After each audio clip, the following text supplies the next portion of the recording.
बिस्मिल्लाहिर्रहमानिर्रहीम। Welcome to our channel learn chemistry with Amar. Chapter number 1 हमारे पास कंटिन्यू है, fundamentals of chemistry. Dear viewers, आज हम बात करेंगे बैलेंसिंग ऑफ केमिकल इक्वेशन के हम केमिकल इक्वेशन को किस तरह से बैलेंस करते हैं और किस तरीके से उसको बैलेंस किया जाता है। ओके, केमिकल इक्वेशन का आई थिंक आपको कॉन्सेप्ट क्लियर है। केमिकल इक्वेशन हम किसको कहते हैं? Chemical equation is the short hand method to describe the chemical reaction. किसी भी केमिकल रिएक्शन को शॉर्ट हैंड तरीके से बताने का जो मेथड है, जो तरीका है, वो केमिकल इक्वेशन कहलाता है। अच्छा, बैलेंसिंग ऑफ केमिकल इक्वेशन का मतलब है कि कोई भी केमिकल इक्वेशन है उसको हम बैलेंस करते हैं। किस तरह से हम बैलेंस करेंगे या क्यों करेंगे बैलेंस? ठीक है, वाई, क्यों जरूरत है किसी भी केमिकल इक्वेशन को बैलेंस करने की? उसका रीजन है कि हमें ओबे करना होता है law of conservation of mass. देखिए, ये एक लॉ है, law of conservation of mass. एक कानून है, एक लॉ है जो हमें ये बताता है कि किसी भी रिएक्शन के अंदर, ठीक है, बिफोर रिएक्शन, किसी भी रिएक्शन से पहले, ठीक है, एंड आफ्टर रिएक्शन, और रिएक्शन के बाद, before reaction and after reaction, matter should be conserve या इक्वल। ठीक है, यानी मैटर के अंदर चेंज नहीं होगा। ये नहीं होगा कि मैटर की क्वांटिटी चेंज हो जाएगी किसी भी chemical reaction. Before reaction and after the reaction, the matter और the mass of a substance remains constant. ठीक है, मैटर या मास किसी भी सब्सटेंस का वो चेंज नहीं होगा, यानी कम नहीं होगा। एक शक्ल से दूसरी शक्ल में तो चेंज हो सकता है, जैसे सॉलिड है, सॉलिड से लिक्विड में चला गया, लिक्विड से गैस में चला गया, ठीक है। लेकिन मास, उस मैटर का जो मास है, वेट है, वजन है, that will not be changed, वो चेंज नहीं होगा। ठीक है, तो law of conservation of mass हमें ये बताता है before reaction and after the reaction chemical substance remains same. उसका जो मास है वो चेंज नहीं होगा, वो सेम रहेगा। इस पॉइंट को हम, ये बड़ा इंपॉर्टेंट पॉइंट है, इसको जहन में रखते हुए हम किसी भी केमिकल इक्वेशन को क्या करते हैं? बैलेंस करते हैं। Step number 1, right correct formula of all reactants on left side and product on right side of an equation। किसी भी केमिकल इक्वेशन में हम क्या लिखेंगे? रिएक्टेंट्स को हम लेफ्ट साइड पर लिखेंगे और प्रोडक्ट को हम राइट साइड पर लिखेंगे। सबसे पहला स्टेप ये, right correct formula of all reactants on left side and product on right side of an equation. किसी भी इक्वेशन के लेफ्ट साइड पर हम रिएक्टेंट्स लिखेंगे और प्रोडक्ट हम राइट साइड पर लिखेंगे। ठीक है, फॉर एग्जाम्पल मैं कहता हूं, when hydrogen react with oxygen it will produce water H2O। तो देखिए, ये रिएक्टेंट्स है, ठीक है, और ये हमारे पास क्या है? प्रोडक्ट। अच्छा, इसी तरीके से हमारे पास क्या हो सकती है? मैं किसी चीज को डिकम्पोज भी कर सकता हूँ। जैसे फॉर एग्जाम्पल मेरे पास एक केमिकल कंपाउंड है KClO3 और इसको मैं डिकम्पोज कर रहा हूँ, तोड़ रहा हूँ किसमें? पोटेशियम क्लोराइड में, एंड प्लस किसमें? O2, oxygen. तो ये हमारे पास प्रोडक्ट यानी एक तरीके से रिएक्टेंट है। हमने इसका क्या किया? इसको हमने डिकम्पोज किया, तोड़ा किसमें? पोटेशियम क्लोराइड में और oxygen. So that is known as कि ये हमारे पास क्या कहलाएंगी? इसको हमने लेफ्ट साइड पर लिखा है, किसको? रिएक्टेंट्स को। प्रोडक्ट को हमने राइट साइड पर लिखा है। और यहाँ पर क्या है कि हमारे पास एक प्रोडक्ट है, ठीक है, और इसको हमने डिकम्पोज कर दिया किसमें? सिंपल सब्सटेंसेस में, पोटेशियम क्लोराइड में और ऑक्सीजन के अंदर। सो ऐसे भी हो सकता है और इस तरीके से भी हो सकता है। सो हमारे पास हम किसी दो चीजों से मिलकर addition, that is known as addition reaction. ये कहलाता है हमारे पास एडिशन रिएक्शन, जब हम दो चीजों को मिलाकर, ठीक है, कोई जो है नई चीज बनाते हैं, दो या दो से ज्यादा चीजों को ऐड करके कोई नई प्रोडक्ट बनाते हैं, that is known as addition reaction. और ऐसा रिएक्शन जिसमें हम किसी चीज को डिकम्पोज करते हैं, ब्रेक करते हैं, और ब्रेक करने के बाद कोई चीज बनती है, दैट इज नोन एज, ये कहलाता है डिकम्पोजिशन रिएक्शन, जिसमें हम डिकम्पोज करते हैं, ब्रेक करते हैं। तो स्टेप नंबर 1 में आपको रिएक्टेंट्स और प्रोडक्ट्स लिखनी है, यानी जिस चीज को आप जिसके ऊपर काम कर रहे हैं वो रिएक्टेंट होगी, और जो प्रोडक्ट आप चाहते हैं, जो चीज बनाना चाहते हैं, that is known as product, वो आपकी क्या कहलाएगी, प्रोडक्ट कहलाएगी। लाजमी नहीं है, अब इस रिएक्शन के अंदर हमारे पास रिएक्टेंट KClO3 है और प्रोडक्ट हमारे पास क्या बन रही है, पोटेशियम क्लोराइड और ऑक्सीजन, ठीक है, क्योंकि हम इसके ऊपर रिएक्शन कर रहे हैं, इसको हम डिकम्पोज कर रहे हैं। ओके, स्टेप नंबर 2 में हम क्या करेंगे, balance the number of atoms on each side. हमें नंबर ऑफ एटम्स हमें क्या करने, बैलेंस करने दोनों साइड पर। तो पहले हमें ये पता चल गया कि हमें किसको रिएक्टेंट्स को प्रोडक्ट पे लिखना है फर्स्ट स्टेप में। सेकंड स्टेप में हम क्या करेंगे, बैलेंस करेंगे नंबर ऑफ एटम्स रिएक्टेंट और प्रोडक्ट साइड पर। तो हम यहाँ देखते हैं भाई, पोटेशियम हमारे पास कितनी है, यहाँ पर 1 है, देखें कुछ भी नहीं है, 1 है। क्लोरीन हमारे पास कितना है, यहाँ पर 1 है, कुछ भी नहीं है, ठीक है। ऑक्सीजन हमारे पास कितने हैं, यहाँ पर ऑक्सीजन एटम 3, ठीक है। एटम्स करेंगे हम, ये एक हमारे पास कंपाउंड है और इसके हम एटम्स को अलग अलग करके लिखेंगे। पोटेशियम 1 है, कुछ भी नहीं है, देखें 1 है, यहाँ पर 1 है, कुछ भी नहीं है, तो देखें यहाँ पे 1, ठीक है। क्लोरीन कितना है, यहाँ पे ये भी 1 है, और ऑक्सीजन कितने, 3। और यहाँ पर पोटेशियम, ये रिएक्टेंट साइड आ गई हमारी, ठीक है, और ये प्रोडक्ट साइड है। पोटेशियम कितनी है भाई, 1। क्लोरीन प्रोडक्ट साइड पर कितना है, 1, ठीक है। देखें के को अलग लिख रहा हूँ मैं, Cl को अलग लिख रहा हूँ, ठीक है। अच्छा, अब Cl से आपको कंफ्यूज नहीं होना, कुछ स्टूडेंट्स क्या करते हैं कि C मींस कार्बन कर लेते हैं, L मींस कोई दूसरा एटम कर लेते हैं। थोड़ा सा आपको जो है नो हाउ होना चाहिए कि हमारे पास बहुत सारे केमिकल सिंबल्स ऐसे हैं कि इसमें 2 लेटर्स होते हैं, सो उसमें से क्लोरीन। देन आपके पास ऑक्सीजन, ऑक्सीजन यहाँ पर कितने हैं भाई, 2 है। तो स्टेप नंबर 2 में आपको बस ये काम करना है, ठीक है। क्या करना है, रिएक्टेंट साइड पर जो रिएक्टेंट्स के अंदर आपके पास एटम्स हैं उनकी तादाद लिखनी है, प्रोडक्ट साइड पर जो एटम्स हैं उनकी तादाद लिखनी। Okay, step number 3, step number 3 में now multiply the formula KClO3 with coefficient 2 on reactant side and 3 in front of oxygen on product side to balance the oxygen atom। सबसे पहले देखिए केमिकल इक्वेशन जो हमारे पास थी वो क्या थी, KClO3, और इसको हमने डिकम्पोज किया था KCl में और प्लस इसमें O3 सॉरी O2 में। और हमने यहाँ पे रिएक्टेंट्स फर्स्ट स्टेप नंबर 2 में हमने रिएक्टेंट्स को, नंबर ऑफ रिएक्टेंट्स की हमने तादाद देखी थी भाई, K1 है और Cl 1 है, ऑक्सीजन कितना है भाई, 3 है, प्रोडक्ट साइड पर पोटेशियम 1 है, क्लोरीन 1 है एंड ऑक्सीजन 2 है, ठीक है। अब कौन सी चीज अनबैलेंस है, आप देखेंगे कि पोटेशियम तो बैलेंस है, ठीक है, पोटेशियम दोनों तरफ बैलेंस है, इसको बैलेंस करने की जरूरत नहीं है, क्लोरीन भी बैलेंस है, बट ऑक्सीजन, ऑक्सीजन अनबैलेंस है। तो जहां पर कम होगी, ठीक है, हम वहां पे क्या करेंगे, हम वहां पर ऑक्सीजन की तादाद को बढ़ाएंगे, ठीक है। अब यहाँ पर प्रोडक्ट साइड पर ऑक्सीजन की तादाद कम है, अब इसको यहाँ बढ़ाना है, तो हम क्या करेंगे, हम यूज कर सकते हैं एक नंबर जो होना चाहिए ग्रेटर देन 1, और उस नंबर का नाम होगा कोफिशिएंट। मैंने आपको बताया था कि कोएफिशिएंट ये एक नंबर है जो हम यूज करते हैं in front of formula to balance the chemical equation, and that number can be greater than 2, ठीक है, 2 से बड़ा हो सकता है, एंड लेस देन 9 से छोटा होगा और 2 से बड़ा, ठीक है। तो that is known as coefficient, इसको हम कोफिशिएंट कहते हैं। तो एक नंबर है जो मैं यूज कर रहा हूं, दैट इज 2, ठीक है। और अब इससे मैं इस 2 को मैं यहाँ लिख रहा हूँ, देखिए मैं यहाँ नहीं लिख रहा, आप कहेंगे सर आप यहाँ बैलेंस कर दें, यहाँ लिख दें 2 2 2 4 कर दें, अगर यहाँ कर देंगे तो ये ऐसा कोई एटम एग्जिस्ट भी नहीं करता, और इस तरह से केमिकल एटम की जो केमिकल प्रॉपर्टी है वो चेंज हो जाएगी, ऑक्सीजन एटम नहीं रहेगा। हमें ऑक्सीजन एटम को तो रखना है, तो इसलिए हम यहाँ पर O2 लिख देते हैं, और यहाँ पे मैं लिख देता हूँ 2, जस्ट 2 लगा देता हूँ, ठीक है। यहाँ हम नंबर चेंज कर सकते हैं किसी भी फार्मूला के फ्रंट पर, तो यहाँ पे मैंने 2 लगा दिया, तो ऑक्सीजन एटम्स, अब ये 2 इस 2 से मल्टीप्लाई करेंगे, 2 2 जा 4, तो यहाँ पे ऑक्सीजन एटम कितने हो जाएंगे, 4, ठीक है।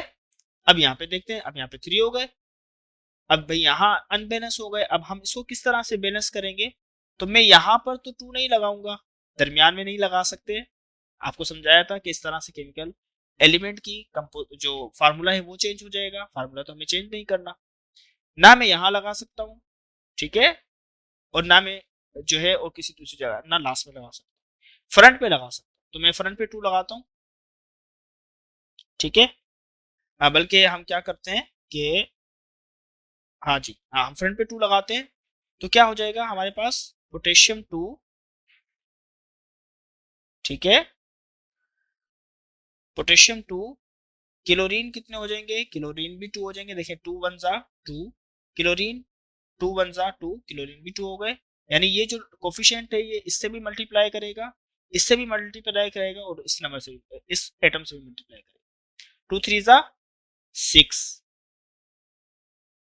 अब आप बोलेंगे सर यहाँ तो एटम्स ज्यादा हो गए, कोई मसला नहीं है, अब यहाँ पे भी हम बराबर कर देते हैं, ठीक है। अब यहाँ पे हम 2 लगाते हैं पोटेशियम को क्लोरीन को बैलेंस करने के लिए, तो 2 1 जा 2, अब पोटेशियम भी बैलेंस हो गई और 2 1 जा 2, क्लोरीन भी बैलेंस हो गई और ऑक्सीजन अब अनबैलेंस है। अब देखें ये जो प्लस की निशानी आ रही है इसको सही तरह से क्लियर लिख देता हूँ, देखें ये जो प्लस की सिंबल आ रही है इससे आगे नहीं जा सकते आप, यानी ये जो मैंने 2 लगाया है ये 2 आगे तक नहीं जाएगा, जस्ट जहां पर प्लस की निशानी स्टार्ट हो जाती है वहां पर वो केमिकल मॉलिक्यूल या जो एटम है वो खत्म खत्म हो जाता है, फिर दूसरा एटम स्टार्ट। तो अब यहाँ पे हम आगे नहीं जा सकते, अब मुझे मैं यहाँ पर लिख सकता हूँ और देखिए यहाँ पे मैंने 2 लगाया और 2 इस के से मल्टीप्लाई हुआ, 2 1 जा 2, तो ये पोटेशियम 2 हो गया, क्लोरीन 2 1 जा 2, क्लोरीन 2 हो गया और ऑक्सीजन, अब देखिए ऑक्सीजन यहाँ पे अनबैलेंस हो गया, तो अब ऑक्सीजन को बैलेंस करने के लिए मैं क्या करूंगा, इस कोफिशिएंट को रिमूव कर दूंगा और इसकी जगह पे लिख दूंगा 3, ठीक है। तो 3 मल्टीप्लाई करेगा 2 से, 3 2 जा 6, ऑक्सीजन एटम्स हो जाएंगे 6।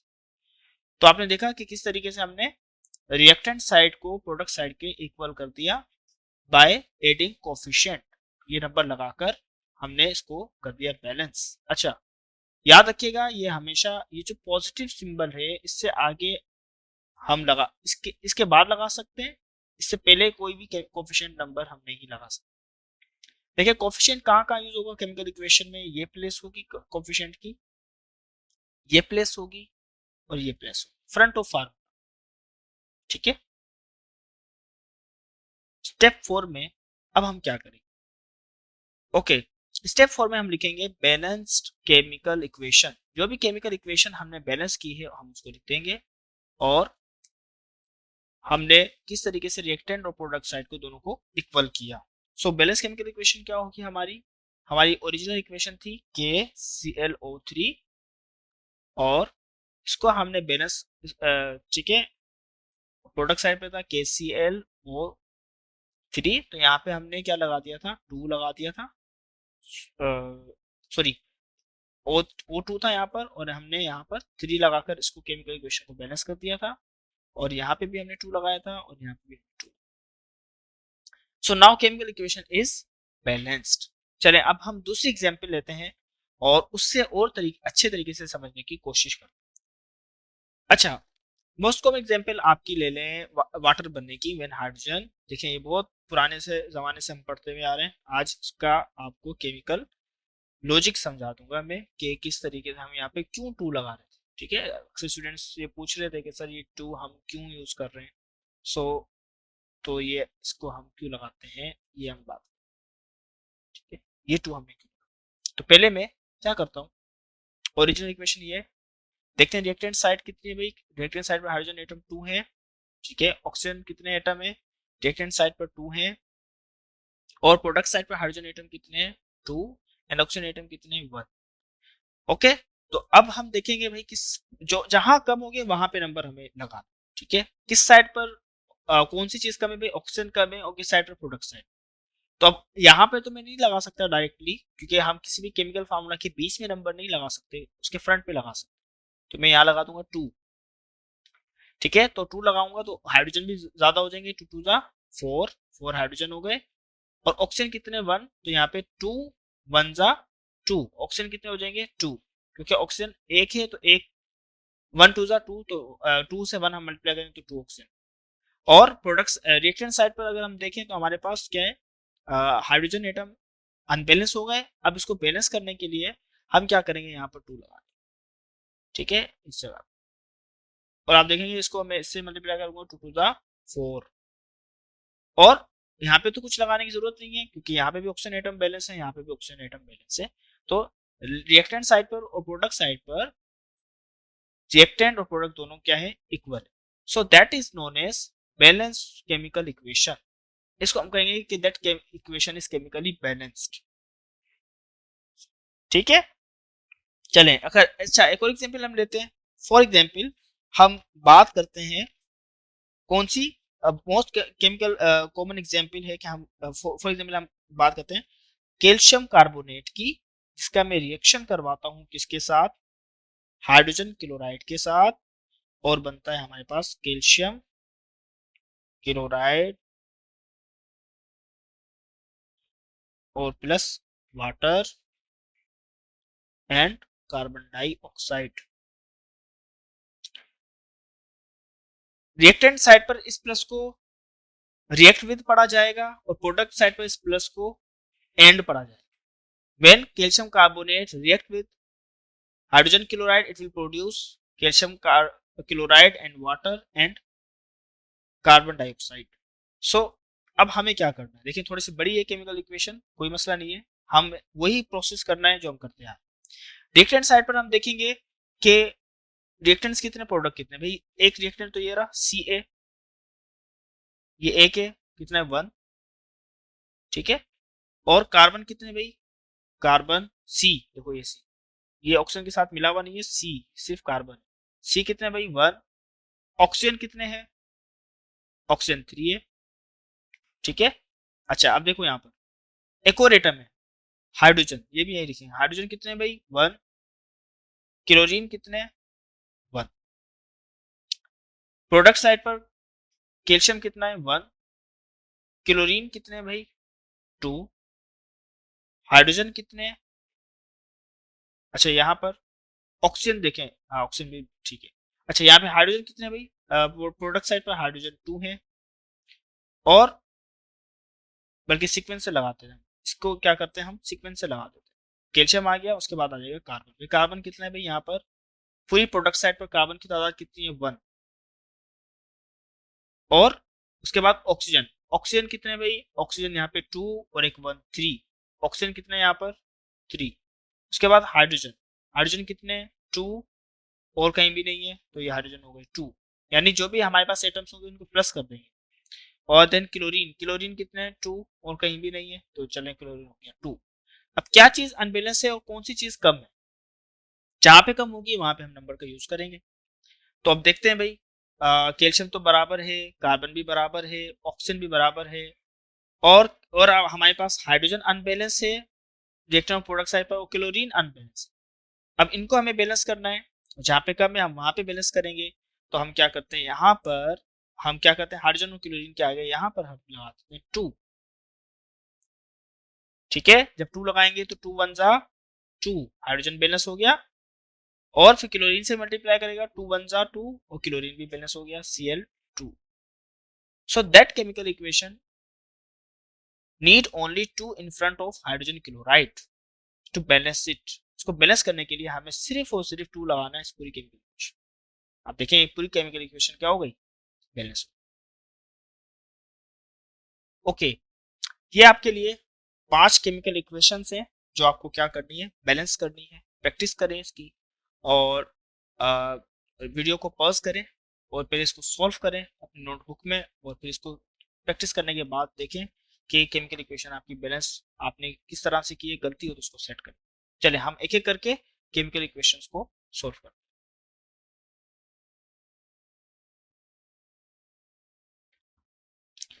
अच्छा जी, इक्वेशन नंबर 1 क्या है, NH3 प्लस O2 व्हेन हमारे पास क्या है NH3 अमोनिया को हम ऑक्सीजन के साथ रिएक्शन करवाते हैं तो नाइट्रोजन ऑक्साइड और हमारे पास वाटर बनता है। सो इस केमिकल इक्वेशन को हम देखते हैं भाई, नाइट्रोजन कितने हैं यहाँ पर रिएक्टेंट साइड पर 1 है, हाइड्रोजन कितने हैं रिएक्टेंट साइड पर 1 3 है सॉरी, एंड ऑक्सीजन कितने हैं 2, और प्रोडक्ट साइड पर नाइट्रोजन 1 है और हाइड्रोजन 2 है, एंड ऑक्सीजन कितने हैं 2। तो कौन सी चीज अनबैलेंस है, हाइड्रोजन अनबैलेंस है, तो हम इसको बैलेंस करने के लिए यहाँ लगाते हैं 2। ठीक है, समझना इस केमिकल इक्वेशन को के कैसे हम बैलेंस करते हैं। इस इक्वेशन में थोड़ा सा एक लॉजिक भी यूज होगी, वो मैं आपको बताता हूँ। अभी हम इसको जस्ट जो हमने सीखा है उसके मुताबिक हम इसको बैलेंस कर रहे हैं। तो ये यहाँ पे क्या हो जाएगा, हाइड्रोजन 4 हो जाएगा, ठीक है। और जबकि हमारे पास यहाँ पर हाइड्रोजन की तादाद कम है, इसको बैलेंस करने के लिए हम यहाँ लगा देते हैं 2, तो नाइट्रोजन भी 2 हो जाएगा, ठीक है। और हाइड्रोजन 2 3 जा 6, हाइड्रोजन भी 6 हो गया। अब यहाँ पे हाइड्रोजन अनबैलेंस हो गया, तो यहाँ पे बैलेंस करने के लिए हम क्या लगाते हैं भाई, यहाँ पे हम 3 लगा के देखते हैं। 3 2 जा 6, हाइड्रोजन तो बैलेंस हो गया और ऑक्सीजन अनबैलेंस हो गया। अब ऑक्सीजन को किस तरह, ऑक्सीजन तो यहाँ पे 3 है, प्रोडक्ट साइड पर, सॉरी प्रोडक्ट साइड पर ऑक्सीजन की तादाद कितनी है, 2 थी, ठीक है। अब जब मैंने 3 लगाया तो 3 and 1 4, ऑक्सीजन कितने हो गए यहाँ पे देखें, 3 and 1 4, 3 1 जा 3, देखें, ठीक है। तो यहाँ पे 3 हो गया और एक ये ऑक्सीजन, कितने हो गए ऑक्सीजन 4, तो मैंने क्या लिख दूंगा यहाँ पे 4। वापस समझा देता हूँ क्या हुआ। देखिए मैंने जब यहाँ 3 लगाया तो ये 3 इस ऑक्सीजन से भी मल्टीप्लाई करेगा, ठीक है। तो बनेगा 3 1 जा 3, एक 3 ऑक्सीजन यहाँ पर और एक ऑक्सीजन ये, कितने हो जाएंगे 4 ऑक्सीजन, तो मैंने यहाँ 4 लिख दिया। अब यहाँ पर देखूंगा तो ऑक्सीजन अनबैलेंस है, इसको बैलेंस करने के लिए यहाँ पे मैं क्या लगाऊंगा, 2 लगा दूंगा, क्योंकि वहां पर कितनी ऑक्सीजन 4, यहाँ पे भी कितनी हो जाएगी 2 2 जा 4, ऑक्सीजन भी बैलेंस हो गई और क्या बैलेंस होगी हमारे पास, हाइड्रोजन भी बैलेंस होगी, जबकि नाइट्रोजन अनबैलेंस। अब नाइट्रोजन को बैलेंस करने के लिए जब मैं यहाँ 2 लगाऊंगा तो नाइट्रोजन तो 2 हो गया, लेकिन अगेन हाइड्रोजन यहाँ पे 2 और यहाँ पे 3 5 हो जाएगी, सॉरी ऑक्सीजन यहाँ पे 2 हो गई और यहाँ पर क्या हो गई 5, ऑक्सीजन 5 हो गई। अब ये अगेन अगेन अनबैलेंस हो गई, तो ओड नंबर आ रहा है। हमेशा याद रखिएगा जब इवन नंबर्स हमारे पास मुकम्मल हो जाएं तो इक्वेशन बैलेंस हो जाती है। जब ओड नंबर आते हैं तो फिर अब हम क्या करेंगे, अब हम क्या करेंगे, अब इस इक्वेशन को हम किस तरीके से बैलेंस करें, चलिए इसको ओरिजिनल फॉर्म में लिखता हूँ फिर आपको समझा। अच्छा देखें, मैंने यही इक्वेशन लिखी NH3 प्लस O और NO and plus H2O and plus H2O। अब देखिए इस केमिकल इक्वेशन को हमें बैलेंस करना है, किस तरीके से करेंगे, देखें हमारे पास हाइड्रोजन को हमने बैलेंस किया था, यहाँ पे हमने 3 यूज किया था, ठीक है। 3 2 जा 6 हाइड्रोजन हो गई और यहाँ पे मैंने 2 लगाया था, 2 3 जा 6 हाइड्रोजन हो गई, नाइट्रोजन 2 और यहाँ पे भी नाइट्रोजन 2 और ऑक्सीजन यहाँ पे कितनी हो गई भाई 3 and 1 4, 4 ऑक्सीजन हो गई और यहाँ पर मैंने जब 2 लगाया तो यहाँ पर 4 ऑक्सीजन हो गई, तो नाइट्रोजन बैलेंस, लेकिन ऑक्सीजन यहाँ पे 3 1 जा 3 and 2 5 5 ऑक्सीजन हो गई और यहाँ पे ऑक्सीजन कितनी है 4। अब देखिए यहाँ तक तो हमने कर लिया था कैलकुलेशन, अब यहाँ पे फंस गए। अब हम क्या करेंगे, फ्रैक्शन का यूज करेंगे। भाई हमें कितने ऑक्सीजन एटम्स चाहिए बैलेंस करने के लिए, भाई यहाँ पे कितने बन रहे थे ऑक्सीजन एटम 5 थे ना, यहाँ पे सॉरी यहाँ पे कितने बन रहे हैं 5, सॉरी यहाँ पे 5 ऑक्सीजन एटम बन रहे हैं, तो यहाँ पर कितने ऑक्सीजन एटम बन रहे हैं 4। अब मुझे इस यहाँ पर ऑक्सीजन एटम्स को बैलेंस करना है, तो मैं क्या करूंगा कि मैं अगर 6 लगाता हूँ तो ज्यादा हो जाएंगे, जैसे मिसाल के तौर पर अगर मैं यहाँ लगाता हूँ 6 तो 6 2 जा 12 हो जाएंगे, और अगर मैं यहाँ पे लगाता हूँ 4 4 2 जा 8 हो जाएंगे, और अगर मैं लगाता हूँ यहाँ पे क्या 3 3 2 जा 6 हो जाएंगे। तो मुझे ये कोई सा भी नंबर नहीं आ रहा, तो मैं यहाँ पे लगाता हूँ 5 का फ्रैक्शन 5/2, 5/2, तो ये 2 इस 2 से कैंसिल हो जाएगा, तो हमारे पास क्या बचेगा 5, तो ऑक्सीजन एटम की तादाद कितनी हो जाएगी 5O2। तो इसको जब मैं केमिकल इक्वेशन को बैलेंस करूंगा तो मैं इसको इस तरह से लिखूंगा 2NH3 plus 5O2 and 2NO, ठीक है, N plus 3H2O। So this is the balance chemical equation. कभी अगर आप फंस जाएं तो फ्रैक्शन मेथड के थ्रू आप केमिकल इक्वेशन को बैलेंस कर सकते हैं, लेकिन ज्यादातर आपको उसी तरीके से इक्वेशन को बैलेंस करना है। जब वहां फंस जाएंगे तो आपको फिर फ्रैक्शन मेथड को यूज करना है, जब अगर ओड नंबर आ जाए तो। अब देखिए हमारे पास क्वेश्चन नंबर 2 है, जो मैंने आपको दी थी, क्या थी KNO3, ठीक है, और हमारे पास KNO2 और प्लस O2। अब इस केमिकल इक्वेशन को हमें बैलेंस करना है, किस तरीके से करेंगे, इस केमिकल इक्वेशन को हम बैलेंस करेंगे। पहले तो हम देखेंगे रिएक्टेंट साइड पर एटम्स की तादाद कितनी है, प्रोडक्ट साइड पर कितनी है। पोटेशियम यहाँ पर 1 है, नाइट्रोजन यहाँ पर 1 है, ऑक्सीजन 3 है, यहाँ पे पोटेशियम 1 है, नाइट्रोजन यहाँ पर 1 है एंड ऑक्सीजन यहाँ पर 4 है। तो ऑक्सीजन अनबैलेंस है, ऑक्सीजन को बैलेंस करने के लिए हम यहाँ पे लगा देंगे 2। जब 2 लगाएंगे तो ऑक्सीजन हो जाएंगे 6, 2 3 जा 6 और पोटेशियम 2 हो जाएंगे और नाइट्रोजन कितना हो जाएगा, नाइट्रोजन 2 और पोटेशियम 2। और यहाँ पर अनबैलेंस हो गया तो अब यहाँ पे हम क्या करेंगे, यहाँ पर यूज कर देंगे 3, 3 2 जा 6, ऑक्सीजन 6 बैलेंस हो गया। और यहाँ पे हमारे पास पोटेशियम अनबैलेंस है, या फिर हम एक काम करते हैं कि यहाँ पे हम क्या करते हैं, यहाँ यूज नहीं करते, हम 3 को यहाँ यूज 2 को यहाँ यूज कर लेते हैं। ठीक है, तो पोटेशियम 2 हो जाएगा और नाइट्रोजन 2 हो जाएगा और ऑक्सीजन 2 2 जा 4। ठीक है, 2 2 जा 4, 4 प्लस 2 कितनी हो जाएगी 6। ठीक है, यहाँ 2 यूज किया मैंने तो ये 2 इस ऑक्सीजन से मल्टीप्लाई 2 2 जा 4, 4 और ये 2 ऑक्सीजन कितने हो जाएंगे 4 एंड 2 कितने हो जाएंगे 6। Now this chemical equation is balanced. ठीक है, सो अब इसके साथ हमारे पास जो तीसरी इक्वेशन है वो हम देखते हैं भाई क्या है हमारे पास, Ca प्लस H2O। ठीक है, और क्या बन रहा था इसमें, कैल्शियम हाइड्रोक्साइड के 2 मॉलिक्यूल्स प्लस H2। ठीक है, अब देखिए इसको अगर हम खोलेंगे, अच्छा यहाँ पे देखेंगे रिएक्टेंट साइड पर कैल्शियम कितना है 1, हाइड्रोजन कितना है 2, ऑक्सीजन कितना है 1। और यहाँ पे देखेंगे कैल्शियम कितना है भाई 1। इससे इससे डरना नहीं है, ये क्या है ब्रैकेट में कुछ भी नहीं है, ऑक्सीजन की एटम्स की तादाद बता रहे हैं, यानी अगर इसमें ब्रैकेट को ओपन करता हूँ तो O2 और H2 हो जाएगा। ठीक है, और हमारे पास ऑक्सीजन कितना है, उसके बाद क्या लिखा है मैंने यहाँ पर हाइड्रोजन, हाइड्रोजन कितने भाई 2, ये 2 से मल्टीप्लाई हो जाएगा 2 और सॉरी यहाँ पे 2, ये 2 और ये 2 कितने हो जाएंगे 4। तो हमारे पास हाइड्रोजन की तादाद हो जाएगी 4 सिर्फ प्रोडक्ट साइड पर। देखिए ये जो ओपन करेंगे हम ब्रैकेट तो हाइड्रोजन 2 है और यहाँ पर ये 2। ठीक है, देन ऑक्सीजन, ऑक्सीजन कितने भाई यहाँ पे 2 तो यहाँ जाएंगे 2। सही है, अब देखते हैं क्या चीज अनबैलेंस है, ऑक्सीजन अनबैलेंस है रिएक्टेंट साइड पर, तो हम यहाँ पे 2 लगा देते हैं। और जब यहाँ यहाँ हम 2 लगाएंगे तो हमारे पास हाइड्रोजन की तादाद हो जाएगी 4 और ऑक्सीजन की तादाद हो जाएगी 2। So now this chemical equation is balanced. ठीक है, केमिकल इक्वेशन हो गई बैलेंस।